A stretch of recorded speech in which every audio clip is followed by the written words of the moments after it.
On the podcast with us today is Devin Elder. Devin, I want you to get us started and talk to us a little bit about your background in multifamily, and then we're going to start diving into this deal that we're going to be calling the Terrace. Perfect. Yeah. Thanks so much for having me on, Dan. Always good to connect. So the short version is I've been a real estate investor since 2012, a multifamily investor for most of those years in some capacity. And I started out in single family, did a whole ton of deals. And this was after about a decade in corporate America, was able to step out full-time to real estate. And then started small with multifamily, a 6-unit that I ran myself, and then a 75 unit, and then 100 and something unit, and then 200 units, and it's just kind of grown from there. So I picked this deal because it's got an interesting story and maybe some things that your listeners haven't heard before in terms of the business plan. So I thought it'd be a fun one to talk about. Well, and it's always good to talk about ones that the syndicator themselves is really excited and always, like you said in the green room a little bit about you're looking forward to kind of reliving this deal. It Right. kind of brings back some of that excitement as to the acquisition piece of finding the deals and kind of, getting to the point of actually closing the deal, right? Right. Yep. So this one is called the Terrace, and this one is located in San Antonio, Texas. Tell us a little bit about the high-level pieces of this particular project, and then I'll kind of fill it in with some other additional questions. Yeah, so I had emailed a broker friend of mine in Austin, Texas, which is about an hour north of San Antonio. I said, hey, we're looking at, kind of where we're at with the business and everything, looking for, I can't remember the email. I said, looking for 100 to 250 units, B or C value add. And, he got back to me within couple hours and said, well, hey, here you go. Here's one that we have for you that fits the bill. And I looked at it and it was kind of, right up my alley, which is, 70s construction, over 100 units, some neglect from the existing ownership group. And, I'm friendly with the folks that sold it to me, and I don't want to disparage them. They just had a different business model that was extremely lean on expenses, which, any multifamily operators out there know that sometimes operators just run on a shoestring budget in order to try and get the NOI numbers where they need to go. And so that can present an opportunity for us. There's also a whole lot of other opportunities that presented themselves kind of in the due diligence that I can talk about. But broker sent it to me, and the part of my strategy is just to be focused on San Antonio, Texas. So in this case, I was literally on site within 15 minutes of getting that email. So kind of drop everything, drive over there, take off my wedding ring and watch and secret shop the property, and go in there and tell the manager that I'm looking for a unit and kind of get the impromptu tour so I could kind of lay eyes on the property and walk it. So I liked what I saw, and that doesn't mean that it was in great shape, but I liked kind of the opportunity that I saw. And that led to next steps pretty quickly, which was actually just putting the property under contract kind of right then and there. So you found the deal through a broker and really just basically first touch with that broker, right? It wasn't like a relationship you had with that broker. It was just hey, this is what I'm looking for, or? It was the first deal I'd done with that broker. However, we'd had an existing relationship through, over the course of a couple of years. Just, as you very well know, it gets to be a very small space with, folks, sponsors and operators that are buying 100+ unit B and C stuff. I mean, there's just not, it's not like house flippers where there's just a jillion of them out there. It gets to be a small world. So we had a relationship, but had not done a deal to date.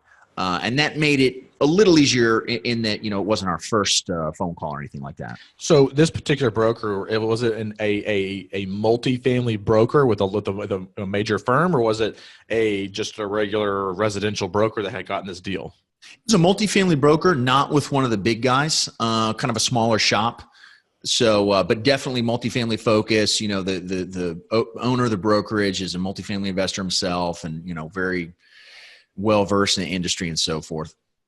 So at what point did you actually tour the property? Because I know you went there like within 15 minutes to kind of, secret shop it. But at what point did you actually tour the property and to kind of see, is this really what I wanted? Or was that pretty much the tour?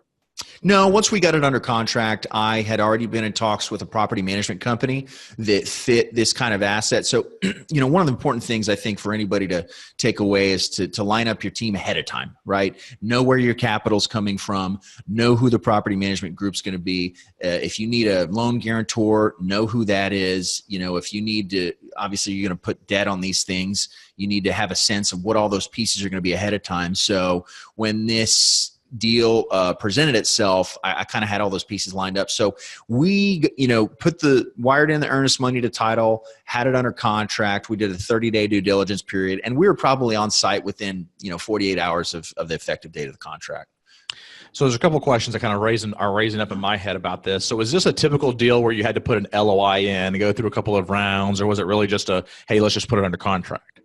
It was the latter. I mean, it was straight to contract. So okay. This was not an on-market deal where it had 10 tours and 3 LOIs and you're kind of duking it out in multiple best and final rounds. This just wasn't one of those deals. It was off market. It made sense really at the ask price. So I can get into kind of the negotiations later, but made sense kind of right out of the gate with my underwriting. And so I was able to move pretty quickly on it. So as far as the hard money or the earnest money, did that go hard immediately, or did you have that 30 days to be able to kind of do your due diligence first and before it went hard? Yeah, it was the latter. I think we'll see how long this lasts, Dan. In San Antonio, I've not put down hard money. I've lost a number of deals where folks are coming in and putting money in hard. Obviously I don't like to do that if I can avoid it. This isn't Dallas, Texas, where, you're going hard day one. And, if I'm putting down 6 figures of my own money, I would prefer it not to be on the line, and have been able to avoid that to date. And that was the case here as well. So, 1-2% down, kind of day one in 30 days is typically what our offers consist of. And look, we've lost out on deals where you got 1031 money coming in, or, whatever it is. And they're just not as price sensitive as I am. I'm relatively price sensitive because I've got investor metrics to hit. And so, like a lot of operators, I lose out on most deals, and that's okay. It's just kind of a numbers game. Yeah. Well, and I think that's, a key point, because, a lot of people, I hear them, and I'm sure you probably do as well. They complain about, I don't understand how somebody else can outbid me because I'm at my max and I don't see, how somebody else can do it. And it's like, well, you have to understand that people that come in that don't do syndication and they're just buying the deal, their numbers do really well, even at higher numbers, when they're not having to split it with a syndicator.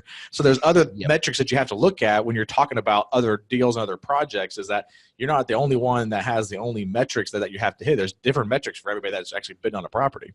Yeah, that's a great point. I mean, as syndicators, I think it's more difficult if there's an asset management fee in there, if there's, splits and everything that you need to worry about and metrics that you have to hit.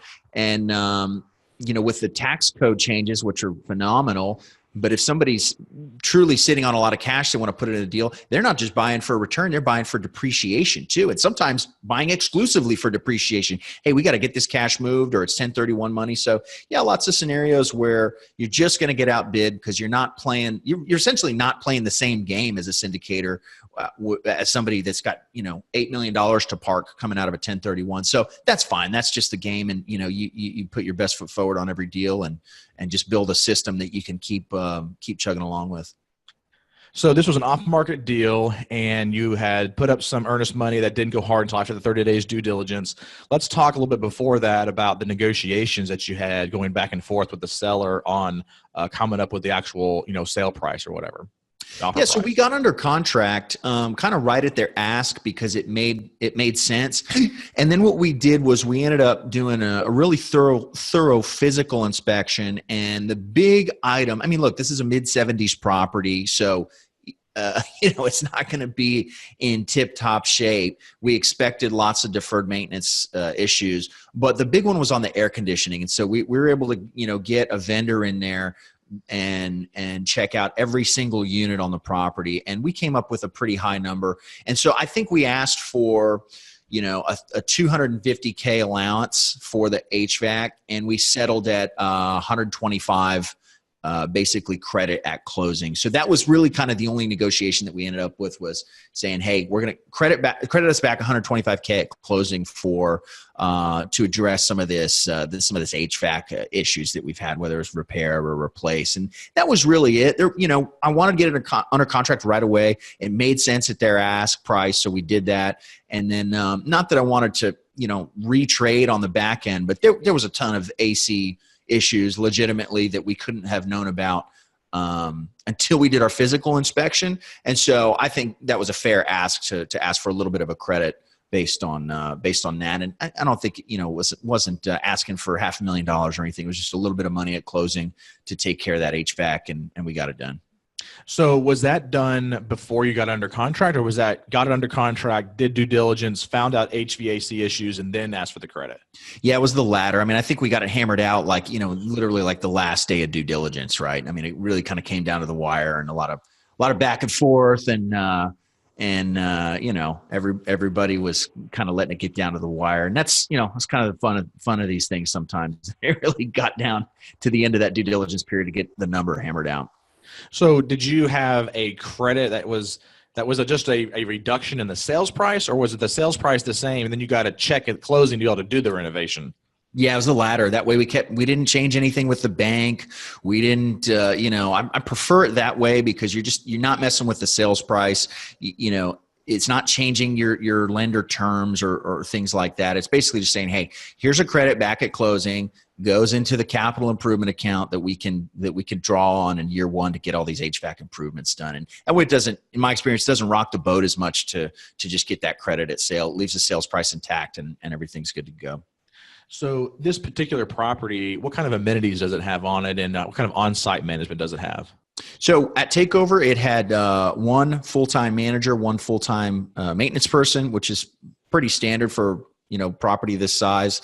Has a pool, which is in relatively good shape. We didn't really budget a lot to change to fix the pool. We kind of put some new furniture and stuff out there, but pretty minimal cost. Had a playground intact, which was in pretty good shape. It wasn't brand new, but as you know, playgrounds can be pretty expensive, and this one was fine. So it had the playground and the pool, which was nice. Had two different laundry facilities.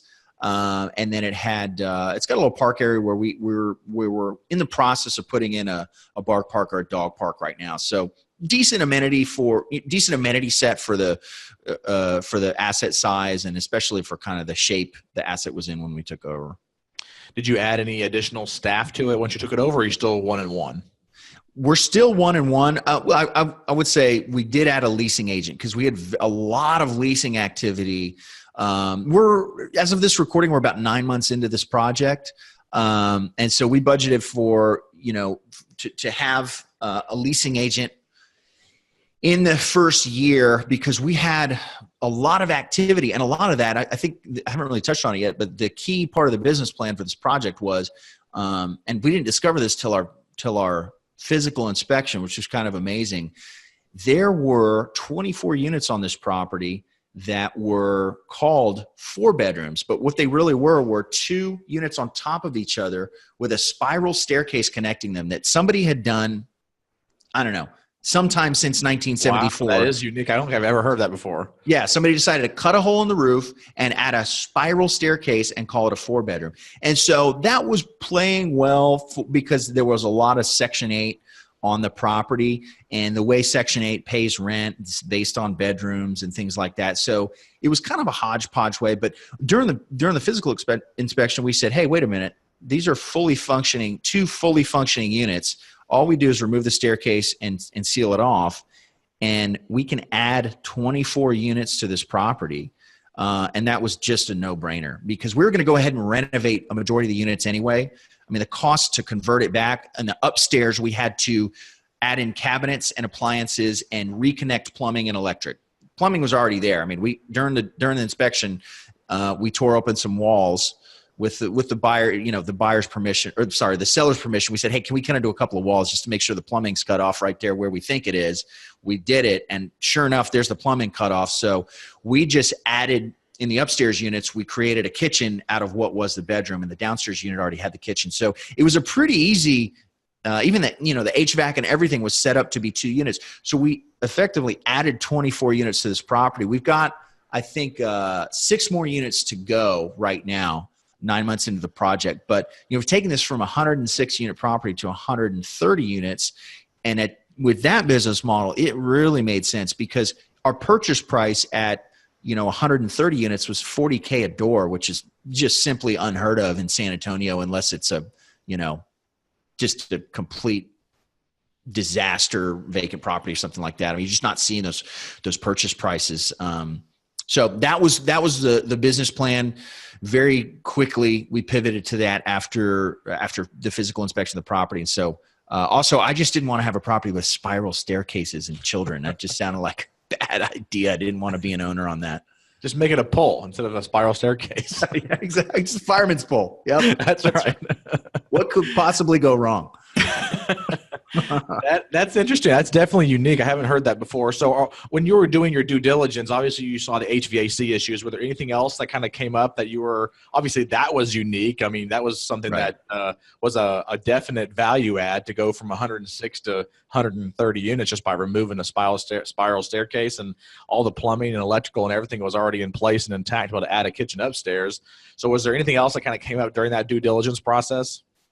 Well, there was some other stuff that we budgeted for. I mean, if I'm going back and looking at my capital improvement budget, we had some plumbing stuff that came up pretty immediately. We had to trench out and tunnel in and replace some plumbing, but we had budgeted for that stuff.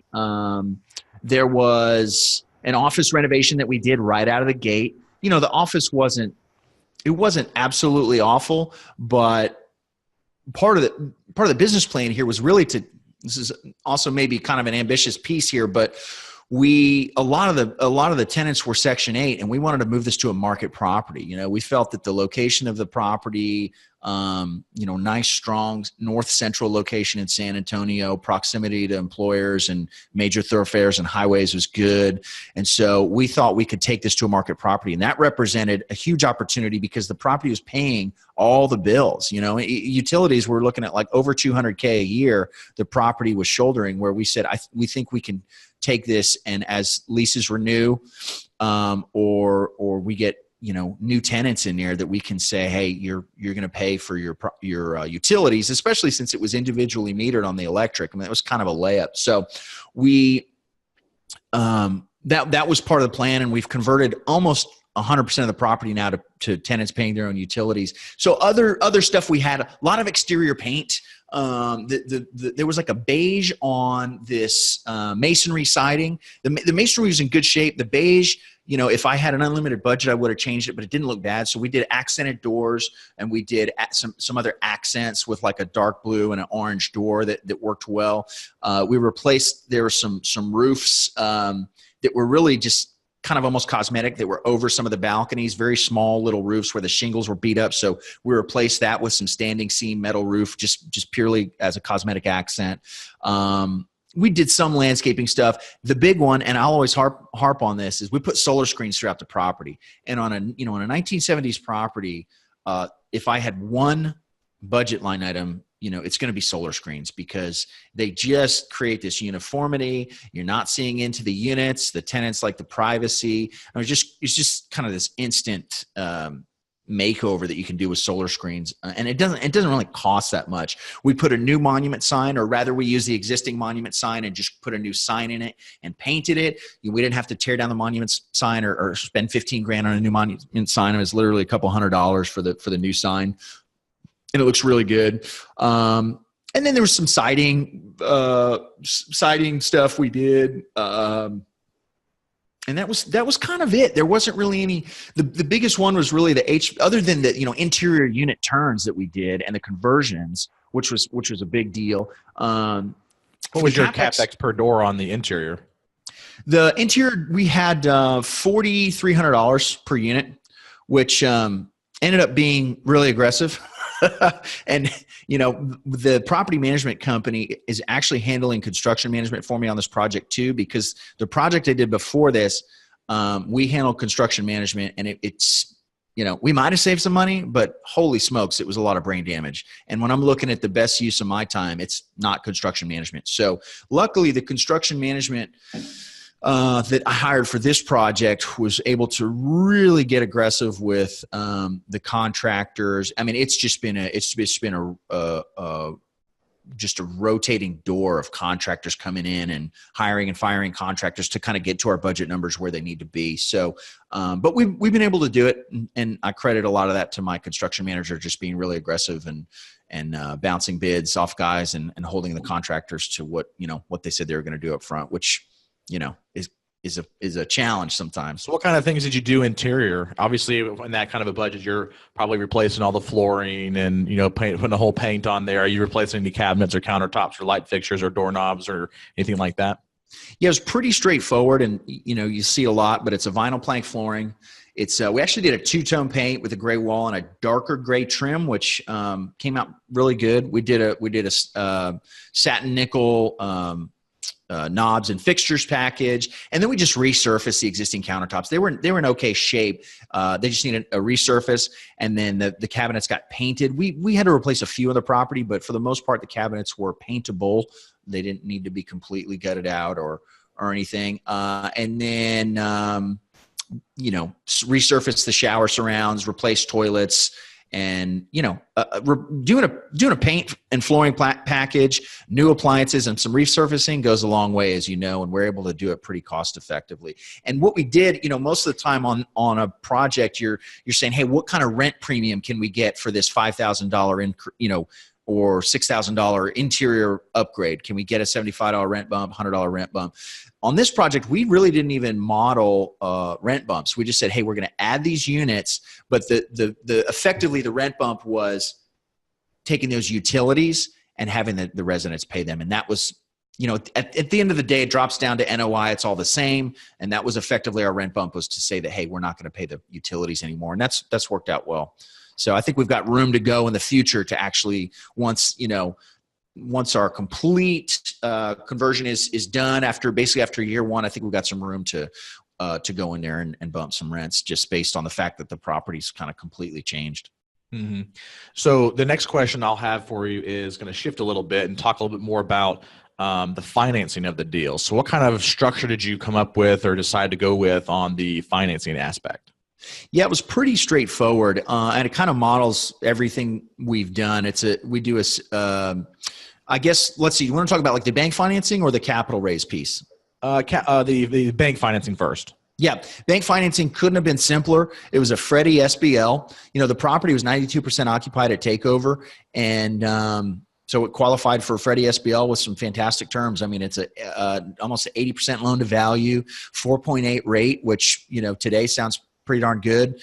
It's a 10-year fixed, 30-year amortization. The only kind of sting on the loan, and gosh, we got in with it without any fees up front. I mean, it was like $11,000 worth of lender fees. It was nothing, no origination. So you went direct with a direct lender? What's funny is I actually used a loan broker, and I don't know if they – I don't know if I should say this on the air. I don't know if they have some kind of kickback program or what. I said, how are you getting me this deal? He said, I do a ton of these. And there was no fee. I was frankly pretty surprised by that. So we used the Freddie SBL product, which is perfect for this size property, good rate. And then the only thing is that step down prepay. It's pretty steep. It's basically years 1 and 2. It's 5% of the loan balance, which comes out to like $200K. So if we end up selling it sooner, it's not the end of the world. You've probably seen $1 million prepays and yield maintenance and defeasance and things like that. So a step down is not the end of the world.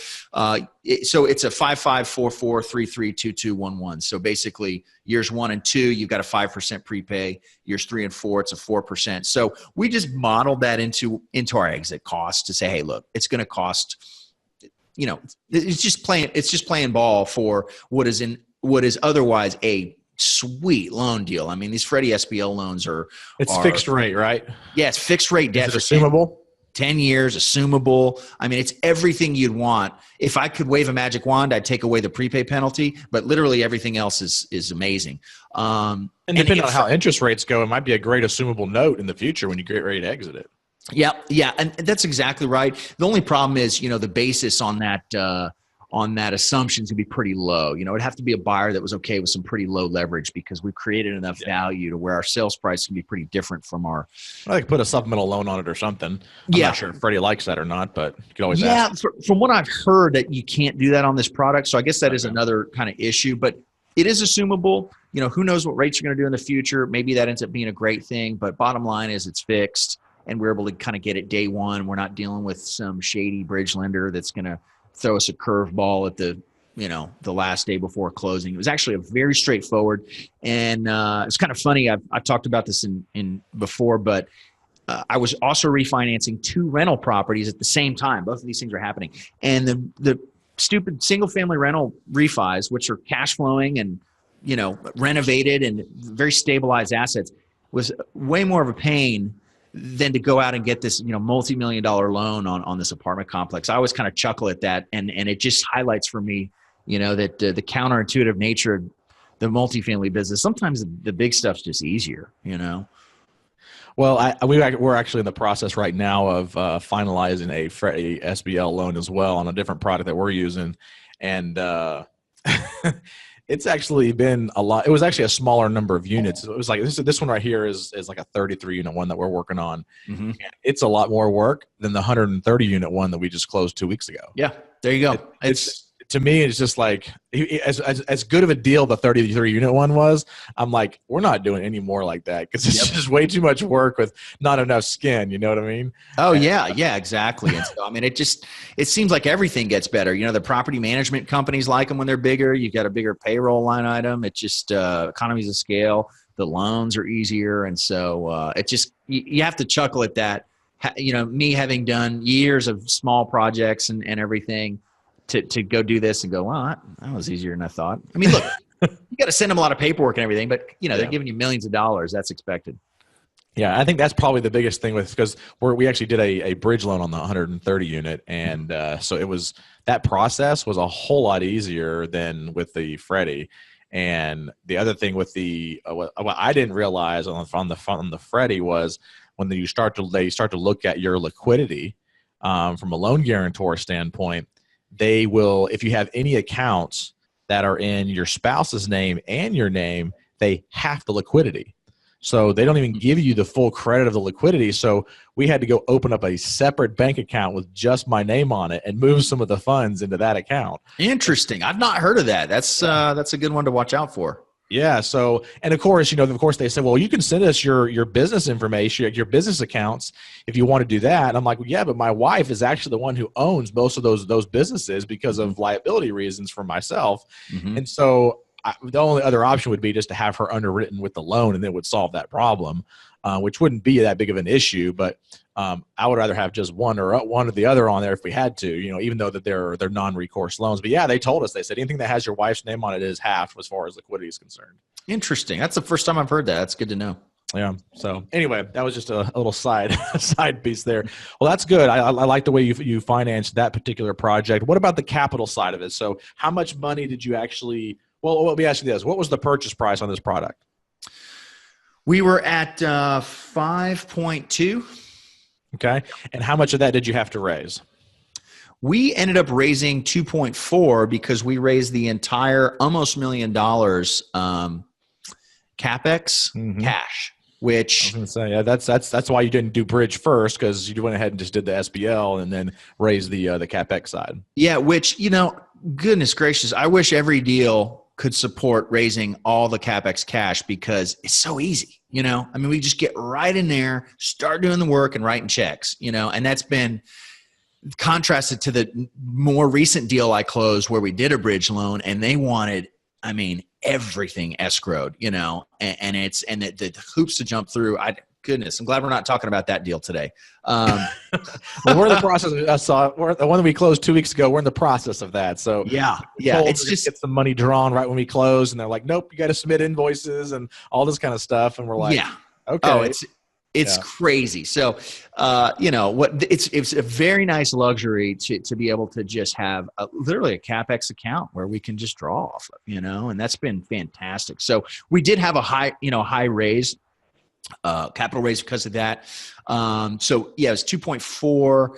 And what I did on this deal, I actually ended up, it was really, really clean partnership deal. I partnered with one other guy that reached out to me, lives in Massachusetts, and said, hey, I'm looking to, partner with a sponsor. We can't buy anything up here that makes any sense. And so he ended up raising about $1 million for the project, which put my capital raise at, 1.4, which we were able to get really quickly. And then he was also able to come on and help, get the balance sheet and liquidity. Well, liquidity was fine, but to get the balance sheet where it needed to be for the project. And that's been a really wonderful partnership and split up pretty cleanly. We said, hey, we're doing a 70-30 split on this project. We're going to do a 7% preferred return that starts day one.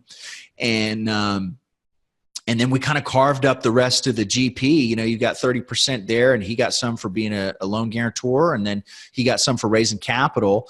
And it was a great way to structure that, because when you find good folks to partner with, there's really no deal you can't take down, And so now most of the deals that I'm looking at and touring and offering on, they just don't make sense, and we lose out, and that's fine. That's just part of the game. But, when we do hit that deal that makes sense, there's no reason not to do it. If it's an equity issue and you're short $1 million, or it's an issue with, balance sheet where, you're not quite there on net worth to make the loan happen. It's just really neat to be able to cobble together a couple of pieces, go get the deal done. And the nice thing about these multifamily projects is the pie is so big that it makes sense to give away some equity to a partner, and everybody kind of grow their business together. And so that was a great example on this project of doing that. So how did you find this partner? He actually reached out to me off of a podcast that I'd been on and said, hey, I liked what you're doing. I like the part of the country you're in, and be open to partnering. So we had a couple of discussions, and then he actually flew down to tour the property. And so we got to spend, kind of some more quality time there and spend some time on site, which is really important to, kind of solidify that relationship. And then that was that. And then we connect, kind of regularly at conferences and things like that. Since we've closed the property, but just all kind of started off of a phone call. Have you guys done any more deals together? We have not, because I sure would, but the last deal I did was a $2.2 million capital raise, and I was able to get it basically that evening. So I said, sorry, man, if I had room, I'd bring you on, and if I do a deal, I'd love to have you on, but if I can raise all the capital myself, I will. And then for that project, I had another loan guarantor kind of already that I already kind of discussed with getting that project done. He has gone on, though. I was able to introduce him to some other partners of mine that are doing syndications in Texas, and he's helped them raise capital. And so he's really built kind of a really nice private equity company raising capital for other syndicators, and coming on the management team and doing some different things as part of the projects. But he's certainly gone on to be a partner in other projects, and I'm sure we'll work together again. It's just, last year I bought 2 deals, and that was how it shook out. Mm-hmm. So as we're wrapping it up here, I have a couple of last, into the interview questions here. And the first one I have is about the process, and, it's really kind of a twofold question. And so I want you to kind of think back to this deal and think about what was the easiest thing that you found was actually probably easier than you thought it was going to be during the entire process. It had to be the financing. I mean, I just had that perfect contrast of also refinancing some houses, which I thought would be a layup. I've done 1 million house refinances, and they, the bank just wanted every last documentation, this and that. And frankly, the Freddie SBL loan was by comparison kind of a breeze. And so I really didn't expect that. And that was really nice. And so I like that product where it fits, and hope to do more in the future. And to the contrast that question, what did you find was the hardest thing during the process that maybe you didn't expect to be as hard as it was? Well, that would be the just the tenant base. I mean, a lot of Section 8 stuff. Now, thankfully, I'm not the frontline manager. The management company, hats off to them. They, good management company does a lot of work. And so they had definitely had their hands full. And we're really just kind of coming out of that now, 9 months into it, with not only turning this tenant base over, but construction and adding all these units. And not that we're building ground up or anything, but there was just a lot of chaos, especially during that first 3 months with with turnover. And really even day one was saying, hey, we don't accept partial payments.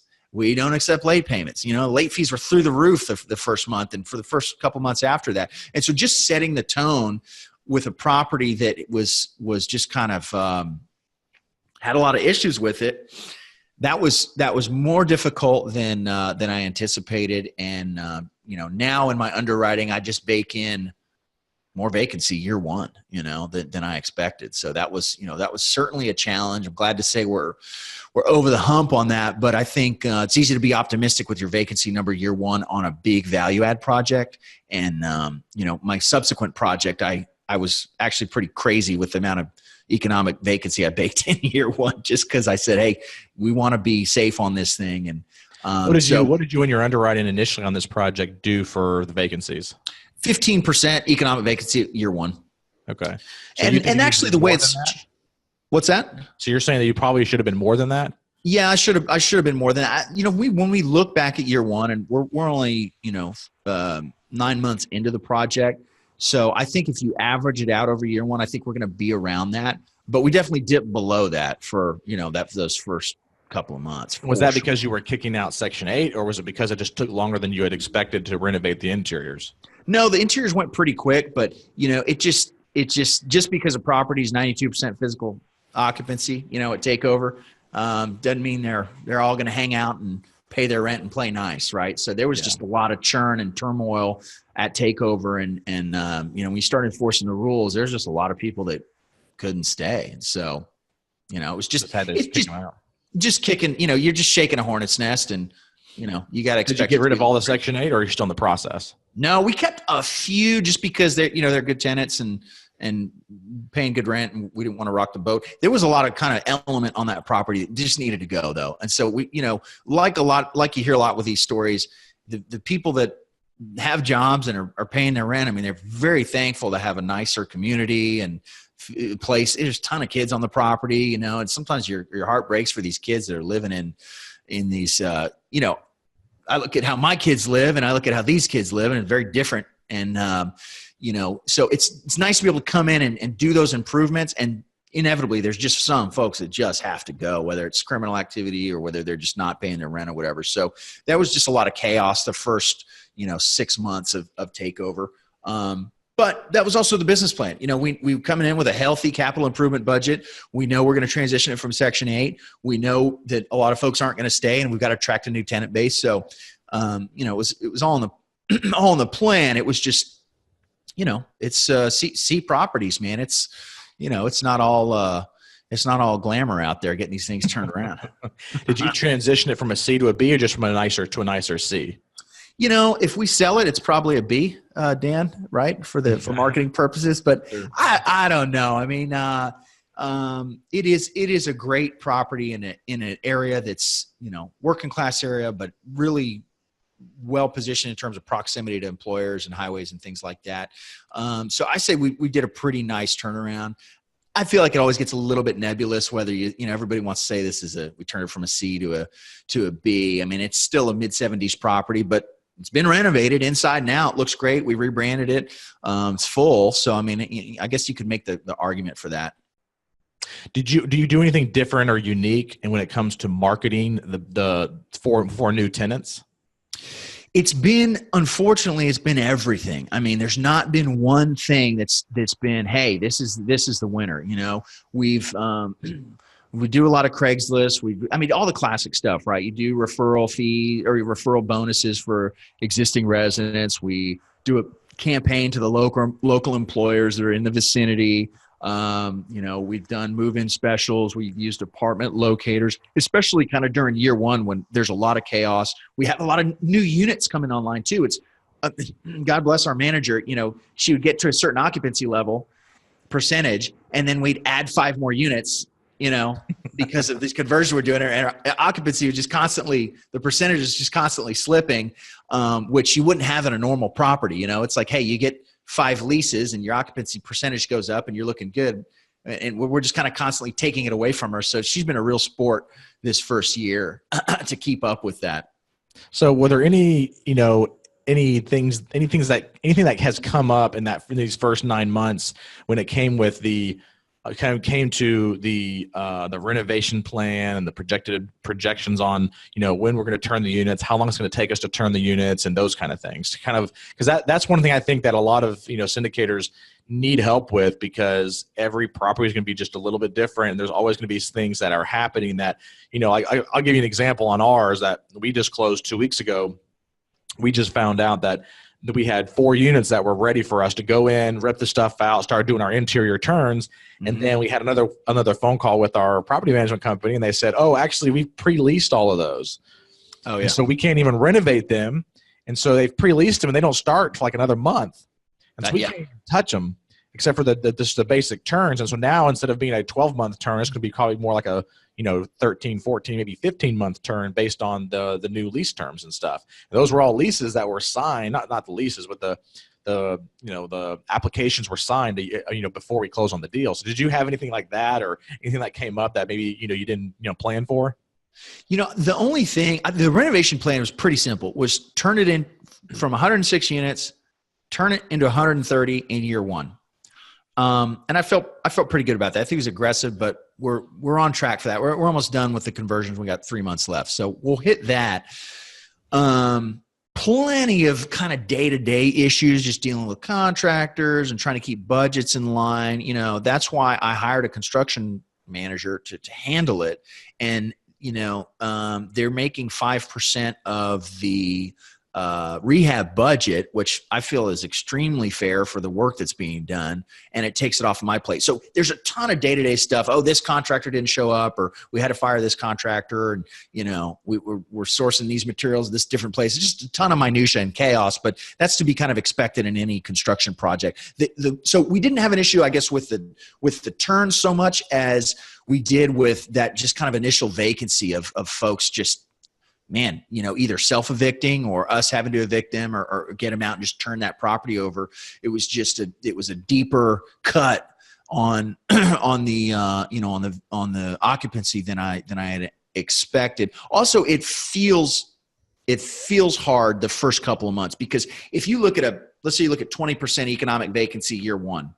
Well, that might go down quite a bit, and then might come up to 90%. If you average it out to 20%, it can do all kind of things within that year. But boy, it doesn't feel great when you're in that first kind of that initial dip. So that just kind of being ready for that on value add projects, or I would say more opportunistic value add projects where you're just going to have a big turnover in the tenant base. Where did you find the construction manager that you're talking about? Luckily, the management company took it on. Yeah, okay. So it's I really kind of have one throat to choke on that project, which is pretty cool. And that was by design, because on my last project, I was literally there paying guys on Friday afternoon, and I was just like, man, I can't grow the business when I'm the bottleneck on this piece. And also, it's been my experience that you can save some money by running it yourself and bidding out all these different things and really, finding the right vendor that's going to do it cheap and do it good.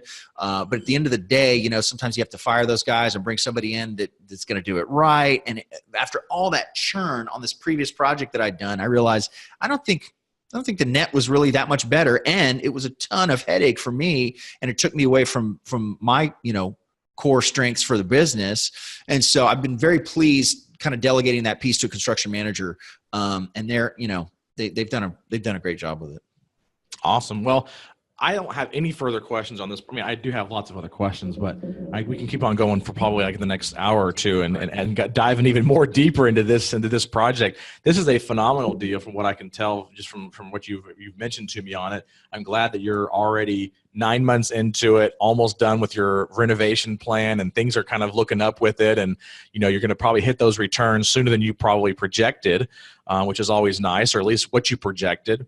And investors like that. So I appreciate you taking some time to be with us today and kind of sharing this information. How can the listeners reach out to you if they have any further questions on this particular project, or maybe want to join you on a future deal? Yeah, I'd always welcome a call. I think the easiest way is our company website, which is DJETexas.com. That's Delta Juliet Echo Texas.com. Got a lot of video content. I mean, if you look there, you can see videos of this property when I'm talking about different things we're doing. You can sign up for our kind of newsletter list. And when you do that, when you sign up for the newsletter list, you'll be prompted to a link to get on my calendar. So I would definitely recommend, jump on the calendar for 15 minutes, and happy to answer any questions on this property, on investing, you name it. Love having those calls with new potential partners or investors. Well, and Devin also likes to get out to different conferences and seminars and various things like that. So if you're interested in meeting with him, I'm sure that he would be glad to shake your hand and spend a little time with you at the next conference that he might be going to as well. So feel free to reach out to him. That is DJETexas.com. Thank you again, Devin, for joining us. I wish you a good rest of your day. Thanks so much for having me, Dan. Appreciate it.